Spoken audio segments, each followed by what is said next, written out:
For years, young women kept surfacing along the highways of Ohio, tied up and left like trash on the on-ramps. Then one trucker was arrested, and the killings simply stopped. But the case that finally caged him didn't start in Ohio. It started with a girl, half dressed in the snow, a rope knotted tight around her throat. She carried no name, no wallet, nothing at all. Only 2 phone numbers, fading in old ink across the palm of one hand.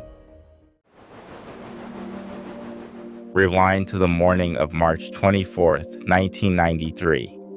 A late snowstorm still had its grip on Bellefonte, Pennsylvania, holding spring stubbornly at bay. A man was driving to work along a quiet, snow-lined road when something at the edge of the highway pulled his eyes sideways. What he found was a teenage girl, dressed only in socks, panties, and a sweater, with a small hat still on her head. A rope circled her neck, and her wrists were bound.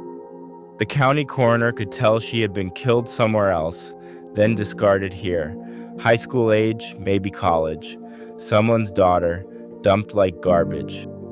District Attorney Ray Gricar stood over her, and what got to him wasn't just the murder. It was the contempt, the way she'd been flung aside as if she were nothing at all. This was a close-knit place of just 7,000 people. It hadn't seen a homicide in 13 years. Locals called the area Happy Valley, the kind of town where you raised your kids in peace. So the shock cut deep, and beneath the shock crept a colder thought. What if whoever did this was living right here among them? FBI Special Agent Randy Kohik lived just down the road, and the case pulled at him well before the Bureau ever assigned it to him. Leadership of the investigation fell to Trooper Madden of the Pennsylvania State Police. There was no purse, no wallet, no identification of any kind. Privately, they doubted they'd ever even learn her name, let alone find who killed her.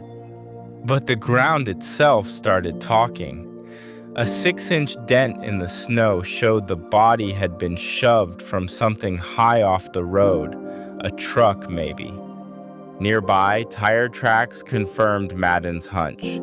Dual wheels, almost certainly the rear of a tractor trailer. Technicians poured plaster casts to send to the state police lab. Match those casts to a suspect's tires later, and they could tie his rig to this exact patch of highway. Troopers combed the fields and even nearby Penn State University, but came up empty. Her body was driven to Lehigh Hospital in Bethlehem, Pennsylvania, where Dr. Mahalikas performed the autopsy with Madden watching. The cause of death was strangulation. No bullets, no stab wounds. Her body temperature said she'd been dead less than 12 hours when she was found, and killed a while before she was dumped. Tests showed she had sex before she died. Whether it was forced or willing, no one could yet say, but given everything else, the investigators feared a rape.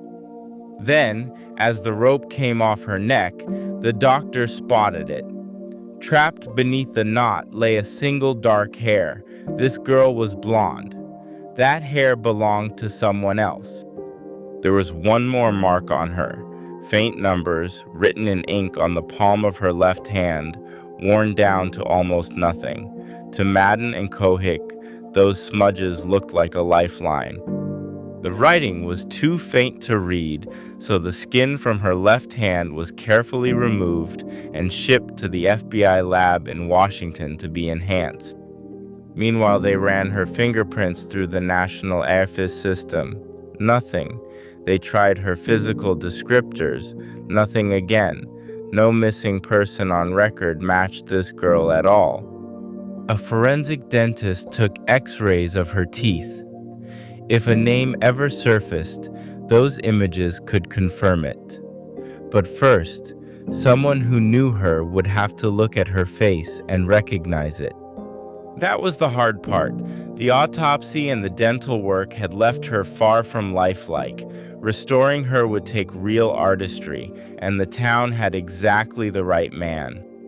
Mortician Stephen Mondock did his patient, painstaking work. He fixed her hair, dressed her, and gave her back a gentle face so that photographs could run in the newspaper. To Mondock, she was never going to be a nameless body on a slab. He refused the label Jane Doe and chose to call her something of his own. Since she had turned up at first light in Spring Township, the name he settled on was Spring Dawn. Armed with those photos, investigators showed her face to dozens of people around town. Everyone looked, no one knew her. Late in April, roughly a month after she was found, the FBI lab finally called. The marks on her palm were a phone number carrying a Florida area code. But the number was disconnected, and something about Florida nagged at Madden. This girl had no tan at all. She looked like she came from somewhere cold, somewhere like here. His best guess put her somewhere north or west of Pennsylvania, within a 12-hour drive. Then he noticed something crucial. Her palm actually held two numbers, not one. So they listed every city inside that radius that used both of those phone exchanges, then mailed her photo, her description, and the numbers to sheriffs and state police across the region. All the while, Bellefonte refused to let her be a stranger. The town, in its own words, had posthumously adopted her. She wasn't local, but somehow she'd become theirs. For Madden and Kohik, it went even deeper. One had a 17-year-old daughter, the other had two teenage girls. They carried this case home with them, trading theories on the phone late into the night. When it came time to prepare her for burial, the whole town simply showed up. Florists sent flowers, hairdressers offered their hands. People donated clothing, a casket, a vault, even a headstone. They chose a cemetery at the foot of a beautiful mountain where wild flowers grew. But burying her raised a painful problem. Once she was in the ground, the chance to identify her might vanish for good. The body couldn't be preserved much longer, yet Madden begged for a little more time. He would not let her go into the earth as an unknown, and right at the deadline, the break finally came. A sheriff's office up in Maine had received the packet. The deputy didn't recognize the face, but he did something simple. He dialed one of the numbers off her hand. On the other end of that line was Mark Rosenberg, a school guidance counselor in the area. Considering how young the girl was, that connection seemed worth chasing. So a detective made the drive to his house to speak with him and his wife. The photograph needed no second glance. Recognition hit them at once. When her name was finally said out loud, a chill settled over everyone present. It was Dawn, the girl they now knew as Dawn Marie Birnbaum. Think about that. A mortician in Pennsylvania, knowing nothing about her, had christened her Spring Dawn. Her real name was Dawn, an impossible, haunting coincidence, and it fit her perfectly. Rosenberg belonged to that small circle of people who spoke with Dawn in her final days. Only a short time before she was killed, she had called him from a payphone. But that phone call only means something once you know where her story had first taken root. The place she attended took in troubled kids, and Dawn belonged there as much as any of them. Ever since her parents split, she had clashed with anyone who tried to tell her what to do. Out in Indiana, near her mother, roughly a dozen foster homes had taken her in, and she had bolted from almost everyone. Yet somewhere in that boarding school, she had at last met a person she believed in, her counselor, Mr. Rosenberg. As she spoke with him, The operator kept breaking into the line, insisting she feed in more coins. He told her to call again so he'd know she was safe, and he gave her his home number. She scribbled it on her palm. She promised she would call. She never did. The school sent Dawn's dental records south. Forensic dentists matched them against the morgue x-rays, and the identification was official. That opened the door for the FBI under the federal kidnapping statute. A girl seen alive in Maine had turned up dead in Pennsylvania, tied and dumped in the snow. That crossing of state lines made it their case, and it pointed the investigation straight back to Maine. Once there, investigators from the state police sat down with her circle of friends, Heidi Hansen among them. According to Heidi, Dawn had meant to thumb a ride with a truck driver, the same thing she had pulled off roughly a year earlier. That first trip carried real weight. Dawn, along with a friend called Mandy Gray, had taken off with a trucker by the name of John Hofbauer. Mandy was let out at her house in Georgia, while Dawn stayed on the road. A simple lift slowly turned into something like love. As the weeks passed, she and Hofbauer drew closer. He carried her home to meet his grandmother, and he was good to her. She was at last happy. Then a routine traffic stop ended it. When Dawn handed over her license, it tripped a missing persons alert her school had filed. The officer said she had to come with him. She begged to stay with Hofbauer. It didn't matter. They took her back to school, where she settled down, behaved, and lined herself up to graduate in just a few months. But Hofbauer still loved her, and she still loved him. He even drove to the school to see her, only for security guards to turn him away at the gate. When she stopped hearing from him, Dawn made a decision. She would go find him and run away all over again. On Sunday, March 21st, 3 days before her body appeared, she slipped away from a movie theater. Her plan, she told Heidi, was to thumb her way to the Dysart truck stop in Bangor, Maine, counting on Hofbauer to be there. It was that one longing that pushed Hofbauer to the top of the suspect list.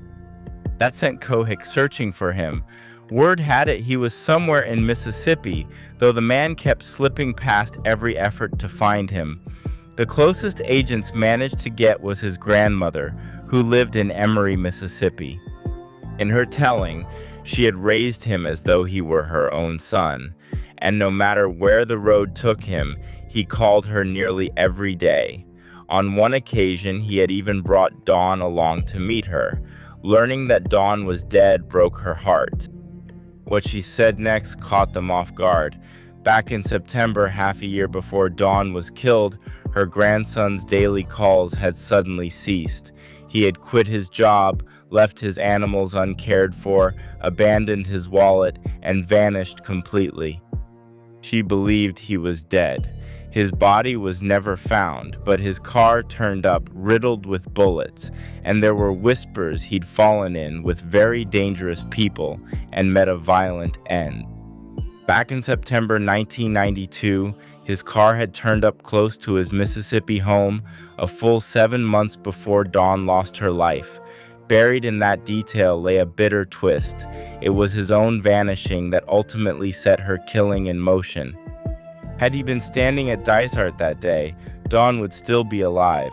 Instead, their star-crossed love ended in 2 deaths.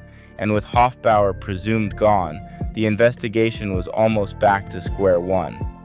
Chasing a tip from Dawn's friends, Kohik and Madden drove to that Dysart truck stop in Bangor. The cashier remembered her instantly, standing at the phones weeks before. She wasn't the only one who recalled the young blonde girl in the doorway, asking truckers for a ride. When a teenager stands out on the road like that, people notice. The phones sat just 15 feet from where truckers paid for fuel. It was painfully easy to picture how a driver and a lost girl might cross paths. Getting hold of the phone records meant Kohik securing a subpoena from a federal grand jury. Sorting through them was grueling work, yet with no better lead remaining, it stood as their best hope, and it did confirm that she had called Rosenberg. The records showed she'd phoned other friends too. Her very last call, at 10 in the morning, went to Mandy Gray, the same girl who'd once ridden along with Dawn and Hofbauer. Down in Georgia, a trooper called on Mandy, who backed up the story of the call from Dysart. A generous trucker had carried Dawn that far, and on dropping her off, had even pressed some money into her hand for food. But Dawn was heartbroken. Hofbauer wasn't there, and she had nowhere left to turn. Going home to Indiana meant authorities, and she was scared. That left one option, another ride from a stranger. So Kohik took a gamble. He subpoenaed every fuel receipt from Dysart across a 4-day window. Madden pulled receipts from the 3 truck stops nearest where Dawn's body was found. The idea behind it was straightforward. Perhaps one driver had fueled up at both locations. The odds were slim. It runs a little past 650 miles from Bangor to Bellefonte, and a tractor trailer can cover 1,500 miles before it needs to refill. Close to a month went by as they combed thousands of names spread across 2 separate lists. Setting one list beside the other, Kohik found a single name that surfaced on both: James Robert Cruz Jr. Cruz had bought gas the morning of March 27th at Dysart, right as Dawn stood 15 feet away on the phone. 3 days later, he fueled up again in Milesburg, Pennsylvania, hours before her body was found nearby. The receipt said he drove for an Ohio trucking company. His manager confirmed the credit card purchases and the routes. Cruz had been at the wheel of truck 44, moving exactly with the crime. His manager called him a model employee, but a criminal history check told a darker story. Cruz had a long record, and while in the U.S. military, he'd been convicted of attempted murder by strangulation. He'd served time for that at Fort Leavenworth. His records held one more crucial detail. His blood type was a positive, a small slice of the population, and a match for the seminal fluid found in Dawn. That left a final check to run. With Cruz away on another haul, an FBI agent in Ohio took a look at the tires on truck 44. They turned out to be XD1 Michelin low profiles, a rather uncommon make. At the state police lab, an examiner set that tread against the plaster cast from the snowbank, comparing it to a detailed tire reference guide. They matched. Now they had it stacking up. The tires matched. The blood type matched. The fuel slips lined up. It was enough for a warrant to search Cruz's truck and to take blood and hair for DNA. With Cruz away in another rig, evidence teams went over truck 44. 2 months had passed, and the cab was spotless. Over 300 photos, an all-day search, and nothing. A technician was about to call it done when something snagged his eye. At the base of the passenger door, in a strip of carpet, a single blonde hair lay woven into the fibers. It felt almost too good to be true, as if Dawn herself refused to be silenced. That one hair was rushed to the FBI lab. Then they sat down with Cruz himself. Their cover story was thin on purpose. They were just asking drivers about a runaway last seen in Bangor. They asked for his logbook. Truckers often fudge those logs to stay under legal hours, and Cruz admitted his were falsified. But the lies weren't random. They fell exactly on the days he fueled up in Pennsylvania and at Dysart. Asked if he'd fueled between Bangor and Pennsylvania, Cruz said no. His 240-gallon tank could make the whole trip. Then they slid a fuel slip across the table, proving he'd filled up Wednesday morning. He fell silent, and then it came back to him. He had pulled over for the free showers. Pressed on how such a thing had slipped his mind, he only shrugged and said it had simply escaped him. They laid Dawn's photograph in front of him. Ever seen this girl? Calm as anything. He said no, never, not once in his life. Then they laid out the evidence. Her calls from Bangor, lining up with his stop, his tires matching the tracks, his blood type matching the body. He waved it all off as coincidence, never once flinching. He was so calm the detectives actually started doubting themselves. Even when they served a warrant for his blood and hair, he stayed friendly. Later, FBI profilers told them the truth. That much calm can itself be a sign of guilt. The findings arrived on September 6th and settled the question completely. The hair and DNA collected from Cruz matched what the killer had left on Dawn's body. On that basis, agents were able to secure a federal arrest warrant.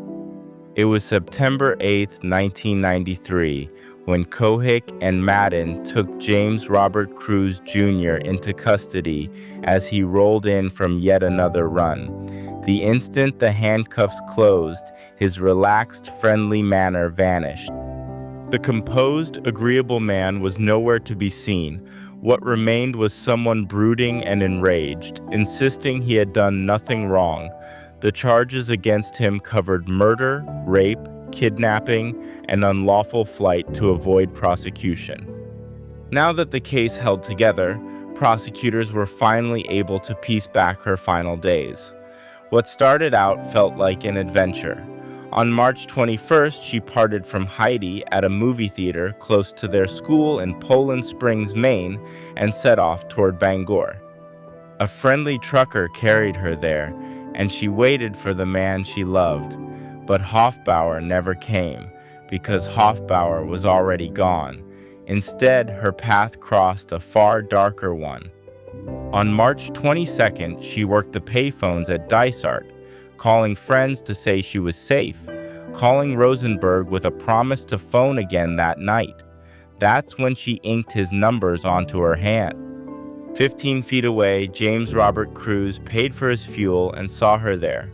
He signed the receipt, billing it to his employer in Ohio. Then Dawn asked him for a ride south, and it took almost nothing to convince him. They rolled south together. That night, while Dawn settled in to sleep, Cruz stayed awake, doctoring his logbook. She had no idea what was coming. Late on March 23rd, most likely inside the truck's sleeping compartment, Cruz raped and strangled her. The pathologist would later testify that from the moment the rope tightened, it took 4 full minutes for Dawn to die. Later that night, he filled up on gas in Pennsylvania and separated his cab from the trailer.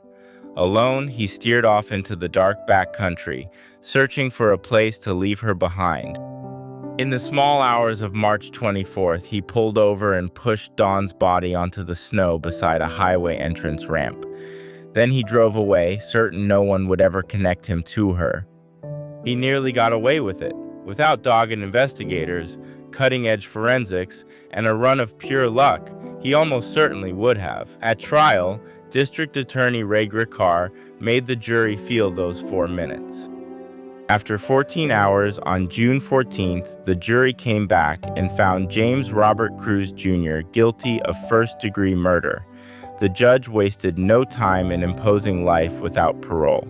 To this day, he sits behind bars at the Greene County Maximum Security Prison in western Pennsylvania. But there's a final, chilling footnote. In Cruz's home state of Ohio, over the previous year or two, young women had been turning up along the highways, tied up, left on the ramps. A search of the FBI's VCAP database surfaced a chilling figure. Over the previous 10 years, roughly 600 young women had been found dead along the highways under suspicious circumstances. Even so, not one of those cases could ever be firmly tied to Cruz.